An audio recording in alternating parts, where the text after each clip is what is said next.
Hello, angels.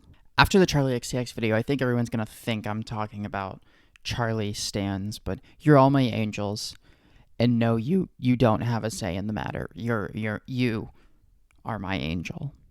This is a real simple one, real easy one, a video that I like to do every year because we are halfway through 2024. Somehow we blinked and we're here. It is the end of June right now, and we are covering the 20 best records to come out in the first 6 months-ish, 5 months and change of this year.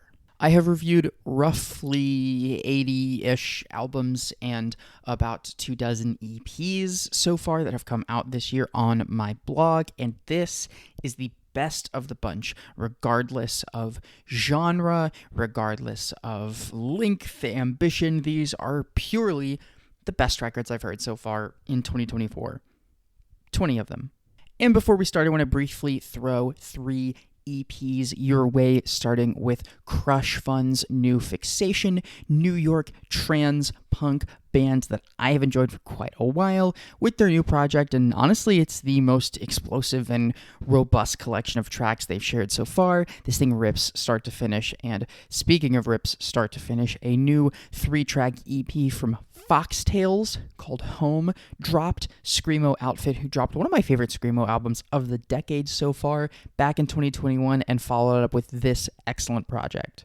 And if that is not somehow blistering enough for you, check out the new 4-track Agriculture EP, Living is Easy, Los Angeles-based black metal outfit that I first fell in love with their self-titled on Flinzer.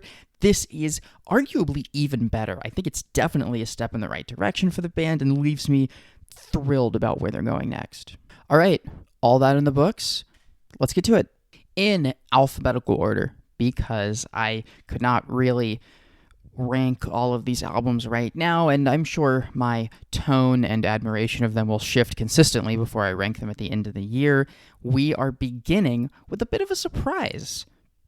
Ariana Grande, Eternal Sunshine. Now, it's no secret that I'm a fan of Ariana Grande. That's certainly not why it's a surprise that she's included on this list. However, I think a lot of people have just forgotten that this record happened entirely, and part of that is due to the middling performance of its lead single, Yes And, which I love despite its obvious Madonna influences, or I suppose because of its obvious Madonna influences. But this album is honestly really good. Certainly an improvement over Positions, one of the most thoughtful and personal albums of Ariana Grande's career thus far. If you are the type of person who chews over celebrity drama, God, there is just so much to dig through on this project. But honestly, you really don't even have to be to make the observations and connections necessary for the emotions of this album to click with you. It's right there. Ariana is spilling her feelings. Sonically, the album also continues her exploration of the styles of both vintage pop music and vintage R&B, even pulling from one of the biggest R&B hits of the 90s, which just got a remix. It's pretty good. I like a lot of the tracks on this record. It's catchy. It is often quite pithy, well-composed, short, sweet, to the point, and if you want the best example of all of this, just jump into the album's opener, Bye.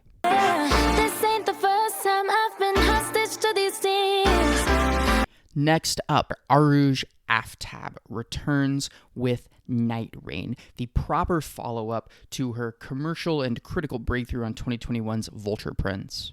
Commercial breakthrough being an extremely loose application of that term, although she did perform at the Grammys. Night Rain sees Arooj Aftab continuing to experiment with the form and the function of singer-songwriter music, because it is difficult to specifically describe her as anything else on this record, and yet in the variety of sonic palettes and instrumentation that she works into this project, it almost expands beyond the bounds of what we conventionally think of as singer-songwriter music. All of it is weaved into this majestically and distinctively dark and spacious palette, something that will come up a few more times on this list. And while this may not be the most ambitious undertaking I've ever seen, in fact, the Arooj Aftab record I talked about on my list last year may be more ambitious, it is consistent, focused, direct, and extremely satisfying. And honestly, Arooj is one of the most compelling vocalists that I heard performing anywhere in 2024. She is spellbinding, and this record, as a result, is quite excellent. And if you're going to listen to one song from it, make it one of the best songs I've heard this year, the track Whiskey. 'Cause you drink too much whiskey when you're with me. And next up, oh my god, Beth Gibbons of Portishead fame with her long-awaited solo debut album, Lives Outgrown. What an amazing album. What a stunning album. The expansive, chambered sounds of this record and how they fill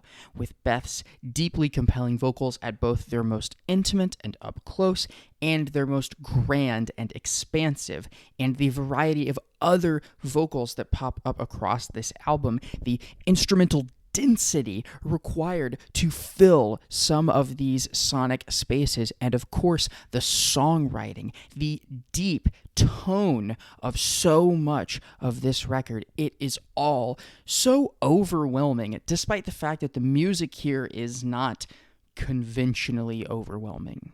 The one thing I've said and will continue to say about this album is that it extracts tension from every single moment. Start to finish, this album feels like it is building and building and building tension, and occasionally it has eruptions that are some of the most satisfying musical moments I heard anywhere in 2024. This is a great listen, and it's one of those records that you may assume is too tasteful for its own good, but I assure you this thing will roundhouse kick you a few times that you do not see coming. And if you only hear one song from this record, make it the excellent lead single, Floating on a Moment. I'm floating on a moment, don't know how long. Next up, we have the combination of Queen and country, Beyonce, Cowboy Carter. The second in Beyonce's trilogy of genre experiments is even more expansive than the first, and while that does make it a little bit inconsistent, and hearing Post Malone wail on this thing is one of the most unpleasant moments I've had in music this year, it also allows Beyonce to stretch both her creativity and her versatility to mostly great results. Highlights from this record, like its two lead singles, Daughter, Two Hands to Heaven, they run a gambit of genre, style, and theme that is remarkably impressive, and she brings quite a few collaborators both behind the scenes and in the forefront that add so much to this record. It is another massive undertaking from Beyonce, one that was justifiably lauded with critical acclaim, and, you know, while it may not have blown my mind in the same way that a record like Lemonade or the original Renaissance did, I think this is really solid, and she continues to be one of the most compelling figures in popular music.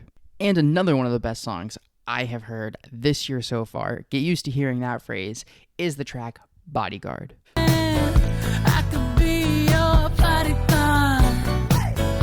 Next up, it is either the least surprising or the second least surprising inclusion on this list, depending on how close you pay attention to me. Charli XCX with Brat. Not just because I made a video about how much I like Brat, and everyone loves Brat, it's arguably one of the most acclaimed records of the year, but also because I've been a Charli XCX stan for quite a long time, and though I wasn't happy with Crash like most people, I think everyone knew that she was going to climb back out of it. And Jesus, climb back out of it she did. This record fucking kicks ass. It is so good. It is so personal of a statement, despite how often its demeanor is so intent on dancing and clubbing, and yet it is just tracks like So I and Girl So Confusing, and some of the incredibly exhilarating remixes that they have received that just make this record so irresistible to me. It is a delight from start to finish with very few misses. I still hate club classics. And man, it is also a record whose demeanor is just too difficult to fit into a single song. I mean, Von Dutch is perhaps the most representative of the entire album. So I is probably the song that will stand the test of time the best as a delightful Sophie tribute on the day of the Sophie announcement as I'm recording this video. Mean Girls is probably going to be my personal anthem of the summer, but shit, if you only want to listen to one song, I guess it should probably be 360. Yeah, 360. When you're in the mirror, do you know what you see? When you're in the mirror, you're just looking at me. Next up, ooh, this is a good one. Chelsea Wolfe. She reaches out to. She. Chelsea Wolfe being dark, being brooding, being intense is nothing new. But similar to Beth Gibbons in its sonic presentation on this record, she is expanding her scope in terms of the sonic space of her production. This is still sort of singer-songwriter adjacent chamber music, and yet it is massive in scale, and that's because there is trip-hop influence on this thing, something I never would have conceptually expected from Chelsea Wolfe, and yet, God, does she fit in so well as a vocalist. And this record is just a masterpiece of composition. Much like that Beth Gibbons album, it sets up for so many compelling high points. The instrumentation here is just epic, grand in scale, and often pummeling in presentation, and Chelsea Wolfe is the only person capable of filling those performances with as much lightning, with as much vigor as she does across this record. It is remarkably consistent. There are almost no tracks here that I don't enjoy, and many of them, including many of the deep cuts, after already falling in love with the singles, have grown on me even more since I reviewed this record, to the extent that I don't know, I should have probably given it a higher score.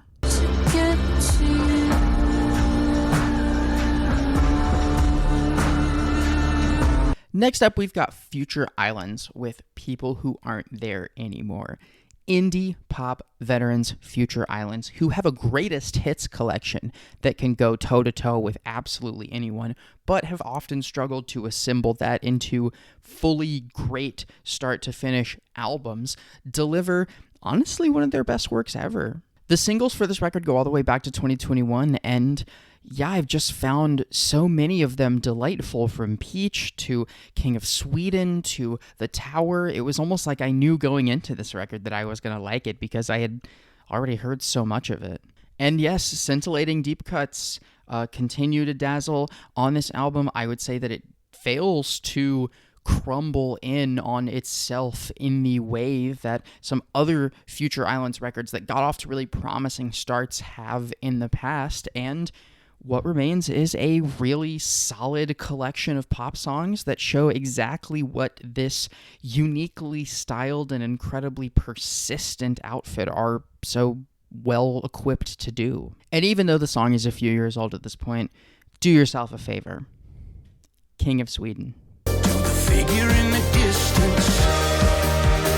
You are all I need. Next up is a bit of a curveball on the new Jlin record, A Coma. Electronic music producer Jlin returned with a new EP last year that I liked but didn't love, and I kind of thought it would be a while before we heard from her again, but that absolutely was not the case, as she showed up with this new record that definitely changed my perspective on the EP that preceded it. This feels like the actual long-awaited follow-up to her excellent Black Origami, which continues to see her experimenting with electronic texture, metallic and industrial sounds worked into her experimental dance music flavors in a deeply compelling way. This album may not be Charli XCX brat levels of getting you on the dance floor, but if you have a palate for experimental electronic music, it's hard for me to say that you should be listening to much else other than this year. And if you want an example to justify that claim, check out the song Iris.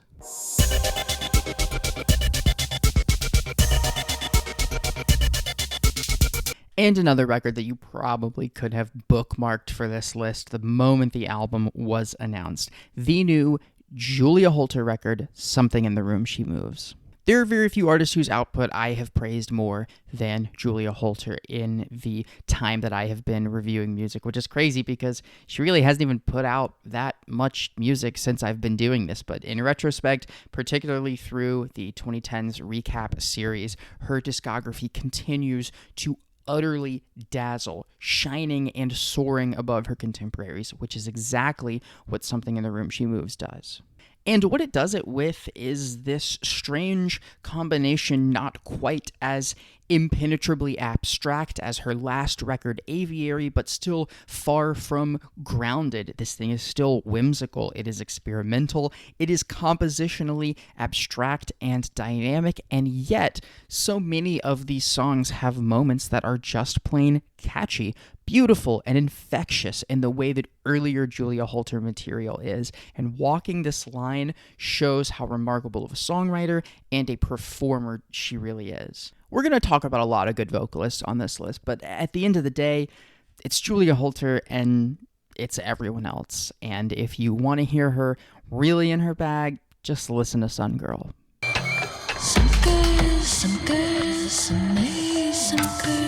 Halfway through the list, Uchis with Orquídeas. This was the last record, and I believe the only 7 out of 10 review to make the cut, and it came down to a lot of other 7s, like Igloo Ghost and St. Vincent, Waxahachie, and Glass Beach, but ultimately, I think that Uchis manages to separate herself from all of those contemporaries with impressive versatility, a variety of great guests, a variety of flavors and styles of Latin music that she is indulging in, and a commanding control of both everything that she tries to do vocally and sonically on this record. There are no moments on Orquídeas where she feels out of her depth, which is kind of amazing given just how much she seeks to accomplish on this record. I think it's a huge step up from her previous indulgence into Spanish language and Latin music, and if you want to hear the best of the bunch, check out her delightful crossover with Peso Pluma.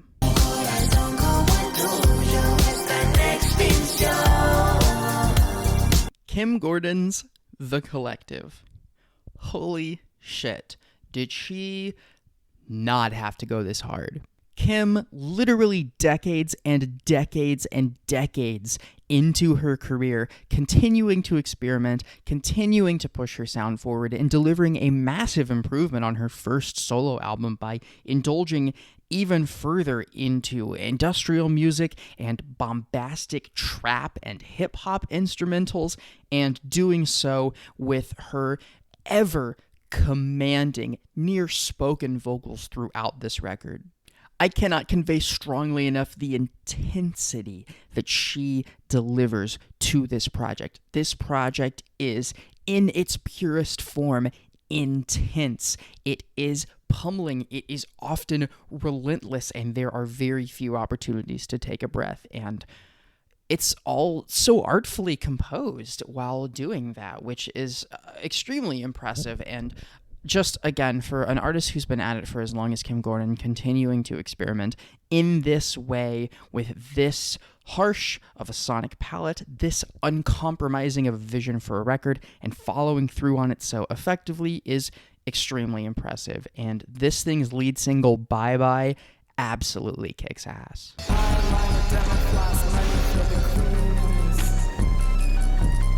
Speaking of kicking ass, Mannequin Pussy with I Got Heaven, the album that I feel like they've always had in them. At points in this Riot Girl-inspired punk rock and hardcore outfit, I have praised their music quite a bit, in particular on the Perfect EP, which dropped a few years ago. But this is the best, most realized version of their sound to come out on record. Single after single for this thing was great. It is visceral. It is, again, uncompromising, but it is also filled with personality. The band continues to show off their versatility as they slide between a softer and more sentimental side, while still always being capable of delivering utter fury at the right moments.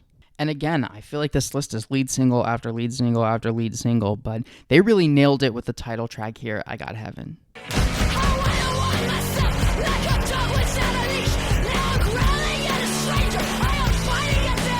And another record whose best song is its lead single, MGMT, with their new album Loss of Life, one that has hit fans in a strange way, and I cannot kind of understand why.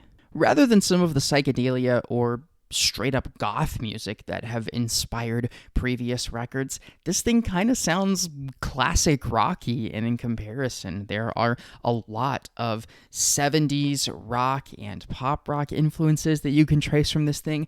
Honestly, they kind of sound like Foxygen, but if you pay any attention to my output as a critic, you'll know I fucking love Foxygen. So yeah, moments on this record where people have called them out for being corny or overwrought in ways that MGMT never has been before, I don't see it. I think this thing is delightful. I think it's bright. I think it's catchy. I think it's artfully composed. I think it is gentle when it needs to be, but capable of conjuring the same level of muscle that the band has always been when necessary. And those shimmering high points and Beatlesy crescendos are, again, really memorable moments for their career.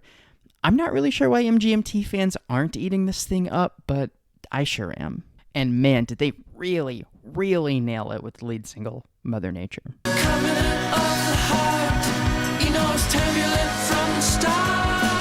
Next up, god damn, Moor Mother with The Great Bailout.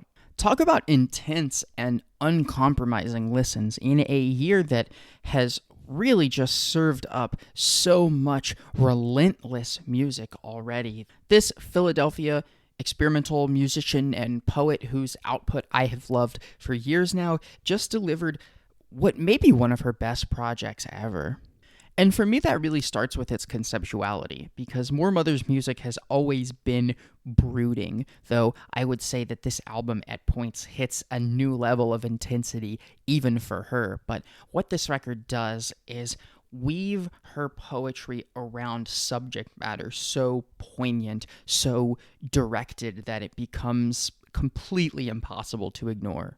Her skewering of centuries of racism, colonialism, Eurocentrism in extremely precise, textbook precise detail is remarkable, extremely compelling, and extremely well delivered. She just refuses to give the monstrous history of these ideologies even an inch to spare, even a moment to breathe. And in that evisceration, she finds motivation. This album is motivational, not in the sense that it will make you feel better about anything, but it might make you get out and act, and that's fucking awesome. Again, one song cannot do this entire album justice, but the track that does the best at attempting that is probably All the Money.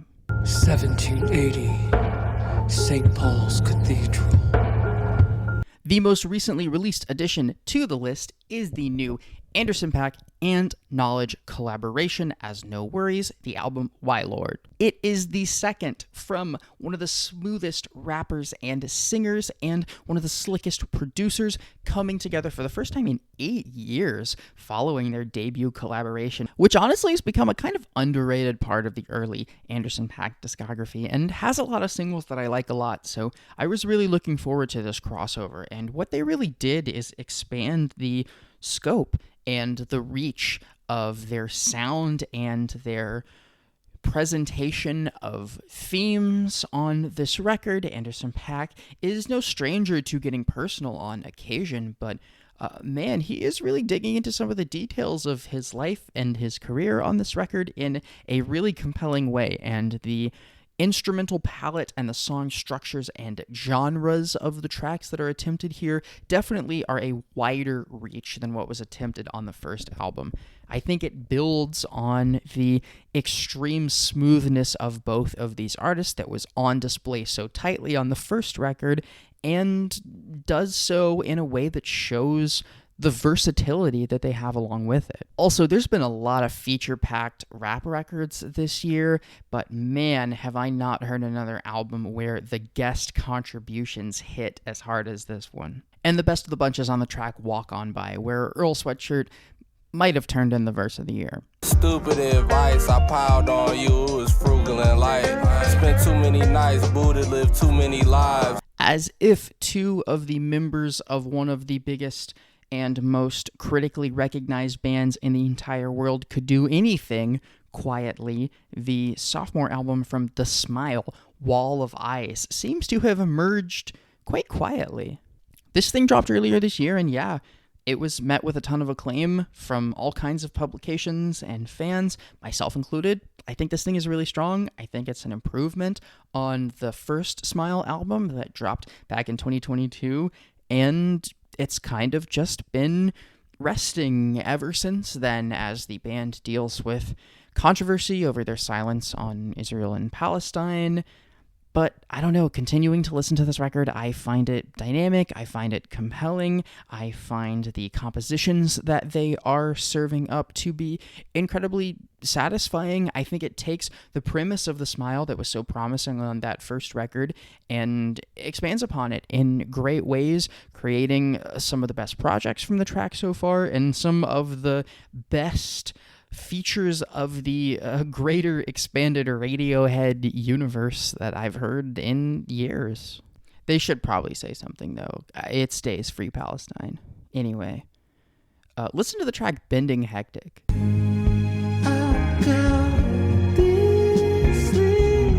The only debut album on this list, true debut album, comes from British experimental folk act Tapir and their new album, which is like, you know, mountains and kings and gods and shit. I can't remember it all. This is a fascinating little record that had been released in 3 chunks dating back to last year. I didn't hear about this outfit until the second chunk, and it had me really, really looking forward to this complete record, and man, is it satisfying. What a really interesting experimentation into what indie and what folk music can be in 2024. While like many debut albums, these guys are wearing their influences on their sleeves at points, those influences are so fascinating, so varied throughout this record, and while it didn't completely knock me on my ass the first time I heard it, this has been one of those albums that grows on me and grows on me and grows on me every time I hear it, and just before making this video, I got the compulsion to listen to it again, and I like it even more than I realized. This thing is just an instrumentally verbose and fascinating folk record that I highly recommend to really any indie fans. It's hard to be a fan of indie music and listen to this record and not see threads tying back to at least something else that you like. But for simplicity's sake, jump into the best track the band has released so far, On a Grassy Knoll, if you want to start there. From up here, I hear a melody. Next up, another curveball. Torres with What an Enormous Room.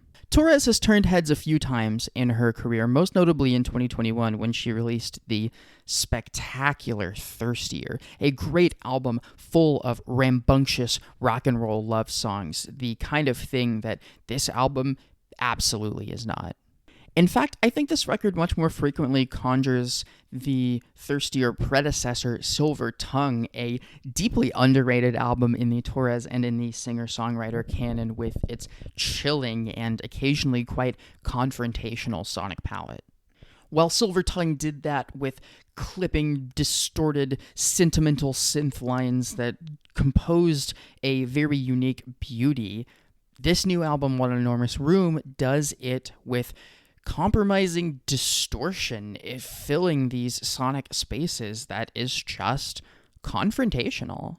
That's paired with some really unique and really interesting storytelling. Like, it's hard for me to imagine anyone, even any of the other really talented singer-songwriters on this list, writing a song like Forever Home. Mackenzie Scott just continues to be both a unique songwriter and someone whose extremely distinct eras are the hallmark of an impressive creative ambition. And while this one may not be turning heads in the same way as the last one, frankly, I think her entire discography is underrated wall to wall, and this record's no different.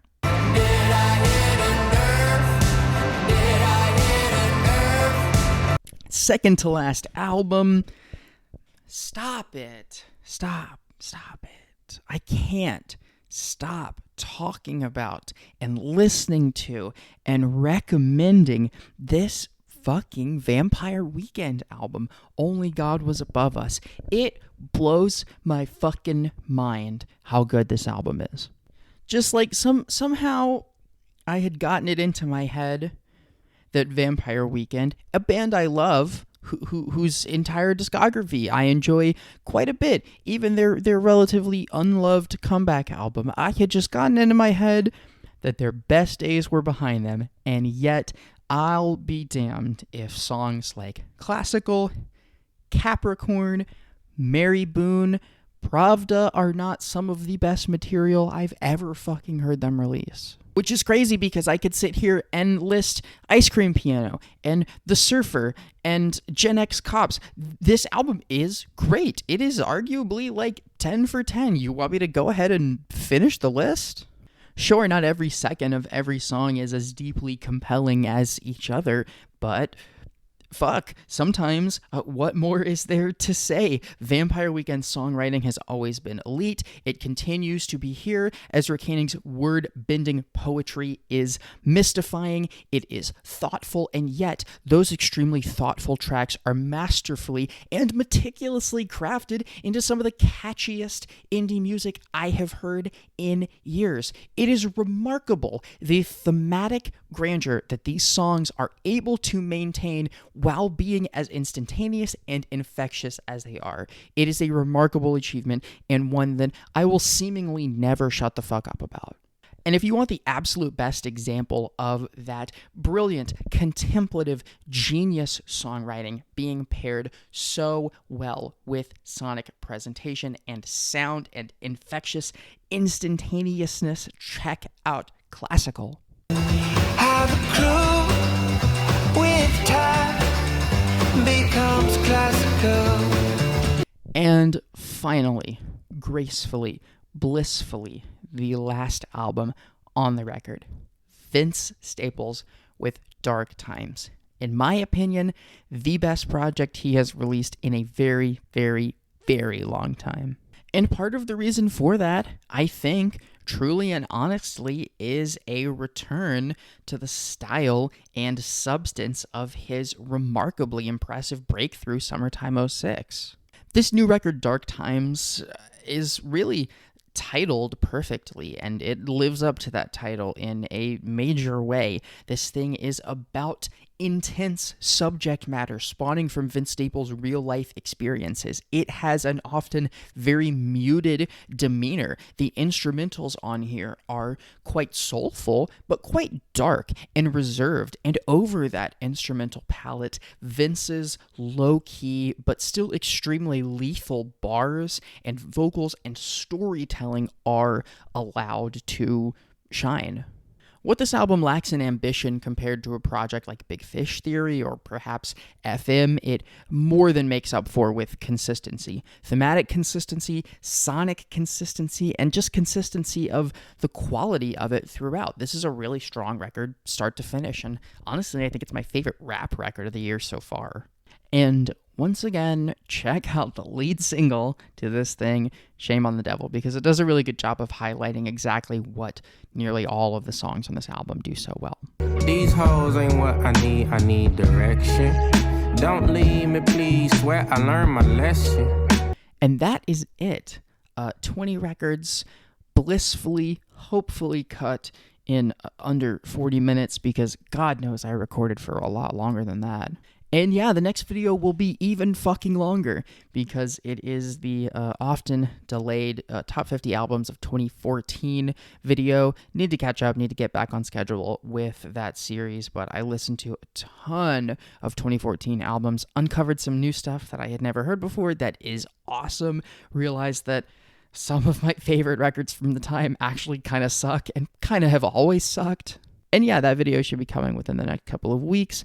Thank you for watching, angels. Love you. Kisses. Mwah. Good night.